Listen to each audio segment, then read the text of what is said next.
একদিকে মিষ্টি জান্নাত সাকিবের প্রশংসা করে বেড়াচ্ছে সোশ্যাল মিডিয়ায় এবং অন্যদিকে সাকিব খানকে নিয়ে বিভিন্ন প্রেস মিট এবং ইন্টারভিউয়ে ট্রল করে বেড়াচ্ছেন পরিচালক এমডি ইকবাল। আসলে বিষয়টা কি হয়েছে পুরোটাই জানাবো ভিডিওতে।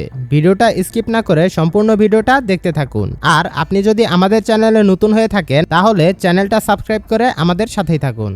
কিছুদিন আগে মিষ্টি জান্নাতের একটি পোস্ট হইচই ফেলে দিয়েছিল সোশ্যাল মিডিয়ায়, যেখানে সাকিব খানের সাথে একটা ছবি পোস্ট করে ক্যাপশনে লিখেছিলেন লাভ লাভ। তো ওইটা নিয়ে সোশ্যাল মিডিয়ায় বেশ কিছুদিন বলাবলি হচ্ছিল যে সাকিবের প্রেমে পড়েছে মিষ্টি জান্নাত। আবার অনেকেই বলেছিল সাকিবের তৃতীয় স্ত্রী হতে যাচ্ছে মিষ্টি জান্নাত। সেগুলো নিয়ে তো এখন আর তেমন কোনো কিছু শোনা যাচ্ছে না, বাট এখন যেটা হচ্ছে সেটা শুনলে আপনিও অবাক হয়ে যাবেন। সম্প্রতি মিষ্টি জান্নাত কিছু ইন্টারভিউয়ে সাকিব খানের অনেক প্রশংসা করে বেড়াচ্ছে। শুধু প্রশংসাই নয়, মিষ্টি জান্নাত বিভিন্ন শোতে বলে বেড়াচ্ছে যে সাকিব নাকি তাকে নিয়ে লং ড্রাইভে যায় এবং তারা একসাথে অনেক কোয়ালিটি টাইম স্পেন্ড করেন। মিষ্টি জান্নাতের এই কথাগুলো শুনে ভক্তরা তো রীতিমতো অবাক হয়ে যাচ্ছেন এবং সেই সাথে সাকিবিয়ানরা অনেকে আবার কমেন্টে গালাগালিও করছেন। কিন্তু মিষ্টি জান্নাতের কথাগুলো কেউ সেভাবে মেনে নিচ্ছে না। সবাই বলছে সাকিব খানের নাম ভাঙিয়ে ফেমাস হতে চাইছে মিষ্টি জান্নাত। তো যাই হোক, এবার আসা যাক ডিরেক্টর এমডি ইকবালের কাছে।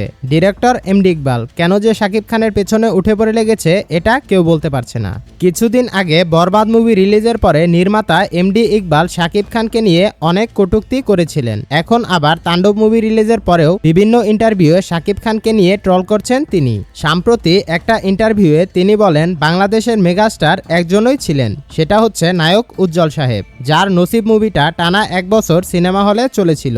সাকিব খানের কি সেই দিন এসেছে নাকি? তাহলে কেন আপনারা তাকে মেগাস্টার বলেন? নির্মাতা এমডি ইকবাল আরও বলেন, আমি তাকে মেগাস্টার বলে মানি না। এছাড়া আরও অনেক ইন্টারভিউয়ে সাকিব খানকে নিয়ে আরও অনেক কটূক্তি করে যাচ্ছেন নির্মাতা এমডি ইকবাল। তো এই ছিল আজকের কিছু গসিপস। পরবর্তী আপডেট পাওয়ার জন্য আমাদের সাথেই থাকুন। সকলেই ভালো থাকবেন, সুস্থ থাকবেন। আল্লাহ হাফেজ।